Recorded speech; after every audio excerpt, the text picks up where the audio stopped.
Hey, this is Nikki from 11th House Publishing, and we are here continuing our DSM-5 series, our astrology versus psychology, if you will, as we take a look today at schizophrenia and how it presents in the realm of astrology. We will be looking at the charts of a couple of famous people, just for reference. I thought that would be interesting to shake it up a little bit. And joining me today is Angela Yuriko Smith. Say hi, Angela. Hi, everybody. I'm glad to be here again. And without further ado, we're going to get into it because sometimes these videos have been getting long, and I was like, I need to, make them more succinct. So, all right. So, schizophrenia in the diagnostic criteria has two or more of the following, each present for a significant portion of time during a 1-month period, or less if successfully treated. So you have delusions, hallucinations, disorganized speech, frequent derailment or incoherence, grossly disorganized or catatonic behavior, and negative symptoms, diminished emotional expression, or avolition, which I went and looked up when I first looked at this, but I can't remember what that means right now. For a significant portion of the time since the onset of disturbance, level of functioning in one or more of the major areas, such as work. And so here we see again, like, here's where it's a disorder, how it disrupts the status quo, right? And then, of course, disorder means disorderly, right? How it interrupts interpersonal relations or self-care is markedly below the level achieved prior to onset. Or when the onset is in childhood or adolescence, there's a failure to achieve the expected norms. And then there's continuous signs persisting in the last 6 months. The 6-month period must include at least 1 month of symptoms in an active phase. So this will become important, this active phase thing, as we get into it, because how I see schizophrenia is I think I might have raised my hand on accident. I thought I was sharing the the abolition definition. Yeah. So what does abolition mean? It says it's also known as motivation, like amoral, amotivation. It's Okay. a symptom of various mental health conditions that involves a decreased ability to start and continue purposeful activities. And further on, it said, because it's obviously a lot of definition there, and it was talking about you can't anticipate pleasure.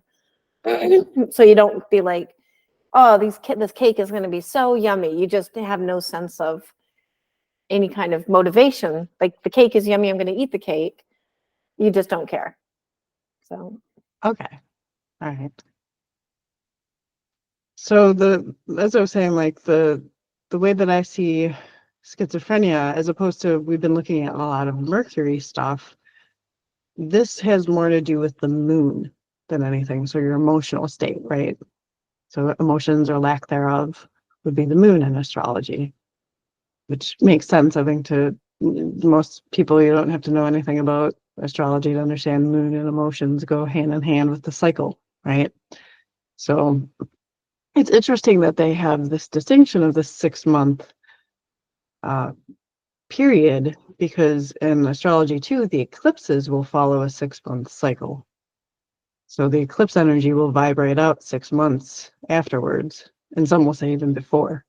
So just interesting to note. And then the 1 month, like, it has to last longer than just a single cycle of the moon, and that would make sense because we'll take a look at these charts and you'll see how the moon in them is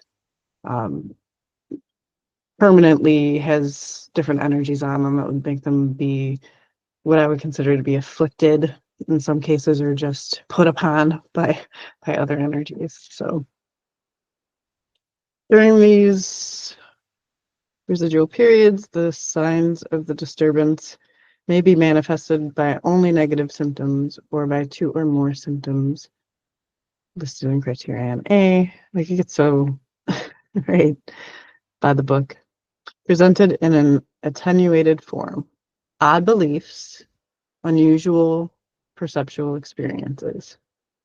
So that also goes to another side of this, which the unusual perception could be a Mercury thing in some cases, but I see it also more as a Neptunian thing or a Piscean thing.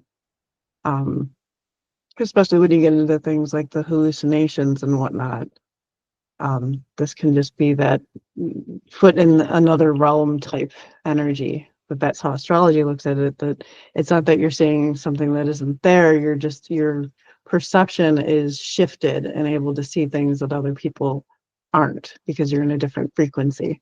So in the same way we talked a lot about how Uranus will vibrate people at that more chaotic frequency, it sort of fry the nervous system. The Neptunian energy can kind of bleed you through into just other realms, depends on what you want to call it, other frequencies too, at the end of the day. So, and schizoaffective disorder and depressive or bipolar disorder have been ruled out. And that's also interesting in that when you have the Neptune aspect to this, on the other side of the coin, you have Saturn. So if Neptune is fantasy and the spiritual realm, Saturn is, the tangible reality that we can touch, see, and feel. And that I'll see more prominently in depressive disorders. So it's almost like the two of them are so head to head that even in the schizophrenia description, they have a distinction between the two of them, which I found a little interesting. All right. So it's not physiological in effect, you're not on PCP or something, ayahuasca running around, or any other medical condition. And if there's a history of autism spectrum disorder or communication disorder, the additional diagnosis of schizophrenia is made only if prominent delusions or hallucinations are present. So we see that there can be an overlap, and that makes a lot of sense when you see that the chart can be very complex. So you might indeed have a lot of these energies playing out at once. And oftentimes people will get misdiagnosed, but they might actually be just emitting multiples of these energies, and it's just which one is more prominent. So does that make sense? Yeah, super interesting. So let's see here. Who do we want to do first? I think I kind of started this. I think I'll start with Jack Kerouac because that's who and he's a writer, so that makes sense. So when I was first looking at this, like I said, I was like, it's got to have something to do with the moon, and it's got to have something to do with Neptune, Piscean energy. Some interplay thereof is what I would expect to see. And I didn't know much about schizophrenia going into this. Some of these things I've studied a lot more. I haven't done schizophrenia, so that's why I went and looked up famous people, and I was like, all right, I'm going to just test this based on these couple of charts that come out and go from there, So here we get Jack Kerouac has the moon right here with his ascendant degree, which is the rising sign. It's the body part of the mind, body, soul that I look at in astrology. So very important. It's who you are incarnated here. And he's got the moon 13 degrees right there with it. So right there, it's very much that emotional, intuitive energy is just constantly on. And the moon is very psychic too, right? So just like the Piscean energy, just like the Neptunian energy, it's very in the spirit realm. So there's this recognition in astrology that schizophrenia isn't so much like a disorder, you're just living in these two worlds. And how you handle that, or how you handle that amount of empathy, that comes from having the moon so close.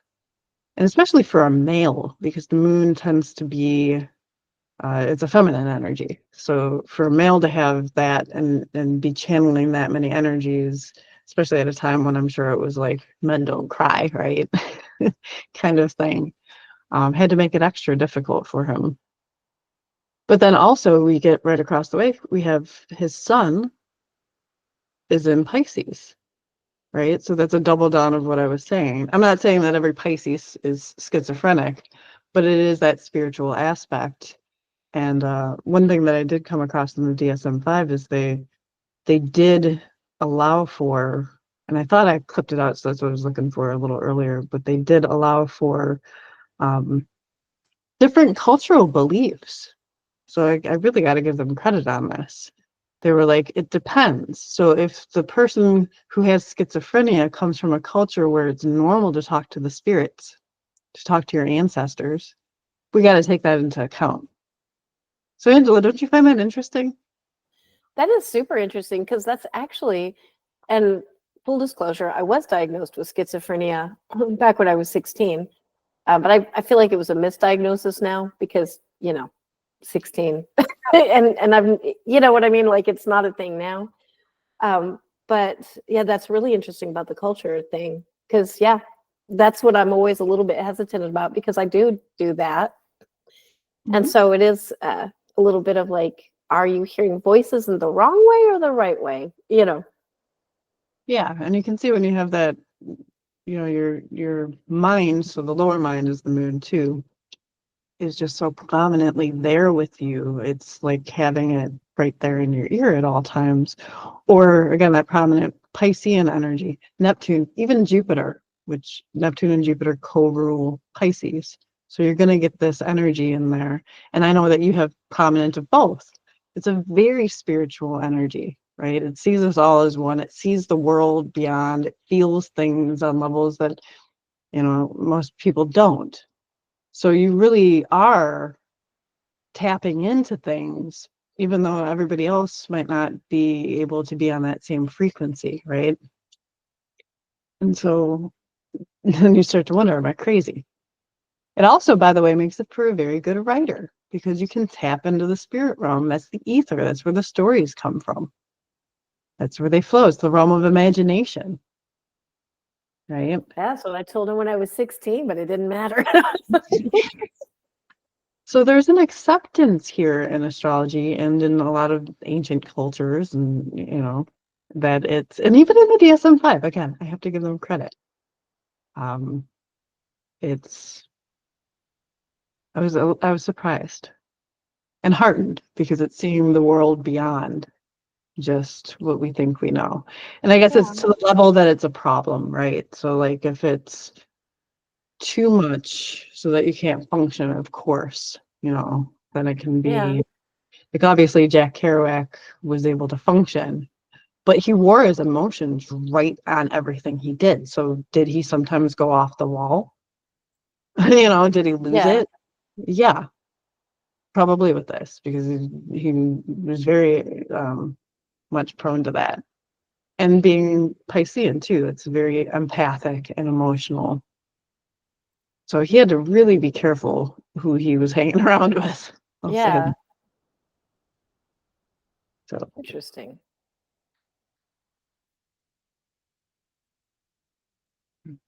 let's see who else we got here.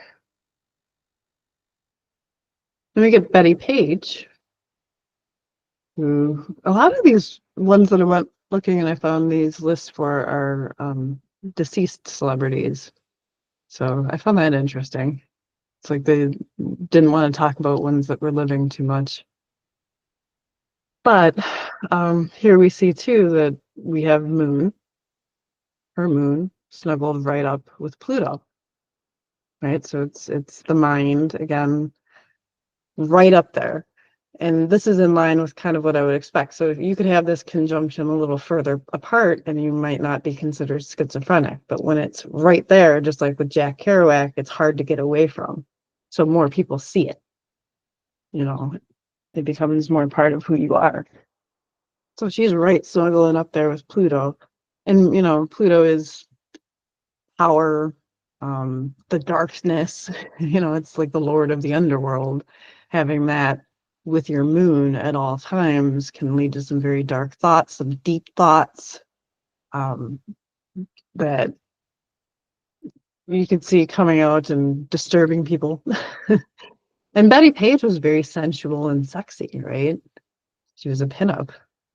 So that's it's very Plutonic as well, that being in touch with one's sensual side.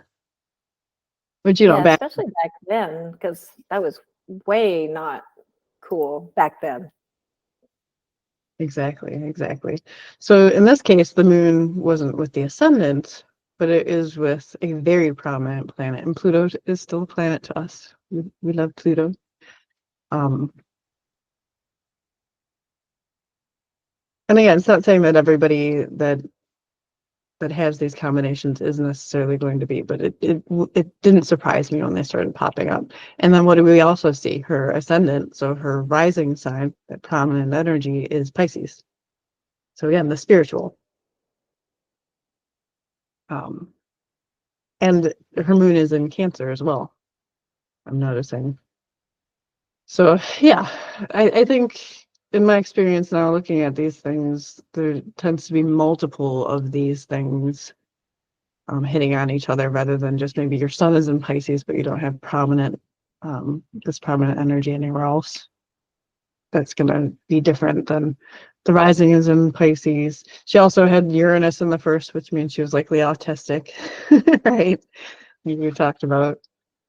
So very different for sure. Like, she wanted to do her own thing, and she did. So kudos to her. Isaac Newton, just to put him in here, he was said that they thought that he had schizophrenia, and so he was in the list, but nobody officially ever diagnosed him because it was like forever ago, But like looking back, that's what people suspected. But me looking at his chart, I actually don't really see that. Other than maybe there's a little bit of something happening here with Neptune and his moon, which is called a quincunx, just this green line. It's just a little bit of off energy, like they can't quite connect. So maybe, but it's not something that I see as being prominent with him. So let me know in the comments below if you disagree or if you see something that I haven't looked at, but based on what I would expect to see, that's what I would say. Let me go back to John Nash here. And he, here he has on his ascendant, he's got that Pluto energy again. So that, again, that deep, dark, brooding energy right on him at all times. It's like you can't hide it, right? So that could also be a part of this. But then he's also got his moon with Mars right there, snuggled up together. And Mars is, or action, willpower, and drive, but it's very aggressive. It's, not going to be able to control those emotions in the same way that Keroac, had that on his ascendant. So he would just probably blurt out whatever he was feeling in the moment. There's nothing wrong with that. But in our society, oh my goodness, you can't say what you're feeling in the moment. You must bottle that up, right? Or just the moon being that intuition. So he just knows it in his bones and would then blurt it out. And Pluto can give this too, where you just, you're very, very sure of something, and so you don't waste any time or mince any words. And schizophrenics are known for that, right? So it's... Especially when people are asking for justification of why you believe that. Like, why do you think that? And you can't tell them why, because you can't say because of intuition. Yeah, even though everybody knows what intuition is, I don't have to explain it. Everybody knows that gut feeling. And then years later, they're like, yeah, you kind of have a second brain in your gut. Thank you. Yeah, so that feeling, And I think in your heart too. Don't you have a heart, brain cells in your heart? I wouldn't be surprised. I don't know though. That is ringing a bell as something I learned, but Mm-hmm. I wouldn't be surprised. See? So that would be mind, body, and soul syncing up, Mm-hmm. you know? Interesting, very interesting. And then he also has his sun and Venus in the 12th house here. So the 12th house is Pisces house. So it carries that Piscean spiritual realm energy, right? So that if this first house here of Cancer for him is him incarnated, the 12th house is the spirit realm that you came from. It's the one behind you. So again, we see this the multiple ways that this is coming in, that he's tapped in various ways, and then it's just coming right out with no filter. Some people are like, well, what's wrong with you? He's in tune with himself in a different way, right? So let's see.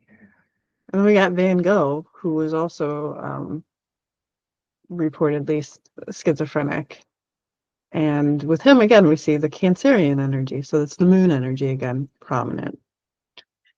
All of the water signs are going to be empathic. So you're going to get probably to some degree, and Pluto is the ruler of that, and Mars is the ruler of Scorpio. They're the co-rulers. So we do have this water theme going on, which you would expect because the water is spiritual. And if you're more tapped into your empathic spiritual side, you're going to see and hear things that other people don't. So in astrology, it's like, yeah, you're watery. You got to learn how to handle that, and we're going to foster. There's different ways that you can do it. So different spiritual avenues to channel this energy in positive ways. And back in the day, you'd be more likely to be hooked up with a spiritual guru or shaman or something and taken through these rites in ways that would help you channel it for the highest vibration that it could be. I think what happens in our society is the schizophrenics are the ones in the lower vibration that don't know how to handle the overwhelm of energy that's coming their way on an emotional level. And so they either lash out or, are afraid that they're seeing stuff that isn't there, even though that stuff is there. It's just on a different wavelength. It's kind of like how cats will see things that aren't there, right? Or there's color spectrums that we know we can't see, but birds can, right? Yeah. So it makes you But wonder. Oh, go ahead. yeah. No, I find it funny that we even have the judgments then, because we do know that there's so many things that we see with our eyes and hear with our ears, but there's so much, dogs can hear more than we can, but then if a person does, then shut them down. Yeah, so it's just a matter of holding that compassion, right? And you and I have talked about this quite a bit with that whole shamanistic angle. Like, what happens to society that loses that and doesn't have it integrated deeply? In America, for a while, we at least had the Christian church, and like, though they definitely had their problems and would be like, oh, you're possessed by demons or whatever, there was at least some avenue of maybe you're blessed by God, you know. So, and that was kind of the last bastion here, although there's been a big resurgence in spirituality, which is great. And just holding that understanding, and then maybe coming at people who have the severe side of this, not from a medication and a shut them up stance, but how can we help raise them up and help them learn to deal with this on these different levels, and that's going to depend on their chart and how exactly these things are hitting, but certainly better than just being like, oh, you're crazy, off to the streets with you. You know what I mean? So with Van Gogh, I actually see here we've got Moon with Jupiter, which Jupiter is one of those spiritual planets in Sagittarius too. So it's going to be much more strong in this area. So there is that aspect of him being tapped in. The 12th house Jupiterian Piscean energy is also painting. So it's that compulsion to paint and bring those things that you see out into the world. And he showed us, right? Van Gogh showed us how he saw the world so very differently, right? His paintings are absolutely exquisite, and they always struck me as being like, you know, through that different lens almost. And I wonder if that's really how he saw things. So I don't know. But there definitely is an aspect of that with him. And then there's also, I don't want to get into it too much, but there's this 22 degrees here. It's an energy called Rahu, or your north node. And across from here, but not listed in this particular program, I'm not sure why they don't do it, but 22 degrees Sagittarius. So sandwiched right in between here is another very, very spiritual eclipse point. And so that together with the Jupiter kind of says, yeah, they were probably right about Van Gogh. I could see that because he was tapped in all of these watery ways. So, and he has Neptune and Pisces too. So that's a generational thing, but it can be amplifying these things for that generation for sure. So, and Zelda Fitzgerald. So here we have, you know, she's got her moon in that 12th house. So there's a doubling down there. Conjunct Venus and even Neptune. It's looser, but Neptune itself is influencing the moon and this Venus element. So this could be a mind that's always trying to balance itself and popping back and forth. And very idealistic too, on top of being very tuned in. And I know she was seen as very eccentric and lovable in her ways too. I don't know a whole lot about her, but that's just what I remember hearing. So let's see here. And then we also have this Pluto-Mars conjunction with her, which can be a very, very volatile acting out energy in the lower levels. So she's feeling these emotions to the nth degree with that sensitivity of that 12th house. And then people are calling her crazy for seeing and feeling and hearing and experiencing life the way she does, maybe in that more idealistic form, whether it's seeing the best in people or just choosing her reality is really what that 12th house is. It's so what gets categorized as delusional is you choosing your reality in a way too. It's the same with writers. Like we choose the reality that we put on paper. Well, this is just, I see it as choosing how you want to see reality. And we have things like the law of assumption or the law of attraction now that's a little bit bigger in the spiritual realm. So there's an understanding that the world is what you make it. And we have, and even science is like, this might be a simulation, so it might depend on how you come at it, you know? So again, it's just holding that space for people who hold these different energies, you know? So yeah, let's see, am I missing anybody? I think that was everybody. And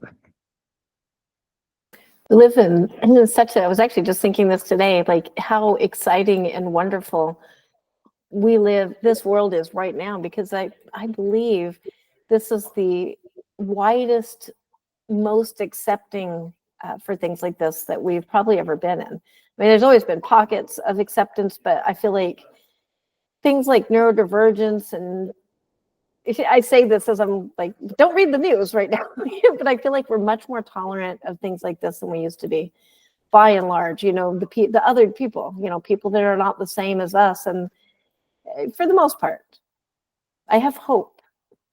Yes. Well, and that's the age of Aquarius that we've gone into. It's more than just a snappy 60s song. It's actually a thing that, you know, we've shifted, depending on who you talk to. Some people say we've shifted into it. Some say we are shifting still.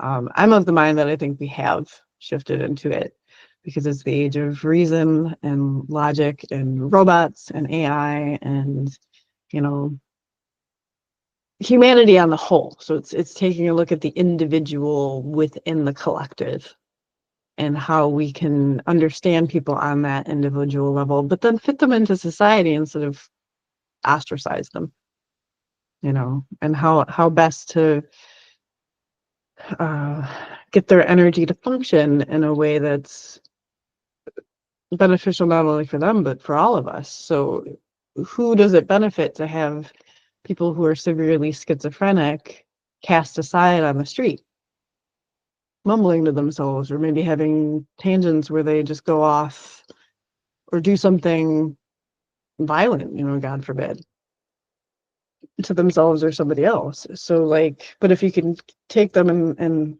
get them down a more spiritual path, whatever that may be, they can find that inner peace, which is the higher vibration of all of this energy, and you know, perhaps become gurus themselves, or and you'll oftentimes see that can be the journey of shamanistic people, of highly spiritual people, is that they had to come to terms with this along their journey.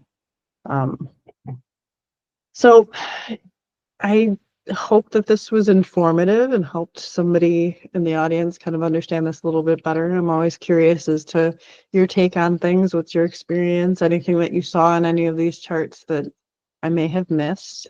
I'm always learning about all of this stuff, and I find it super fascinating. So leave those comments below. And if you're interested in 11th house, we are working on incorporating as a nonprofit right now. And we've just gotten the funds to be able to do that. So it's super exciting. We get to finish up all that paperwork.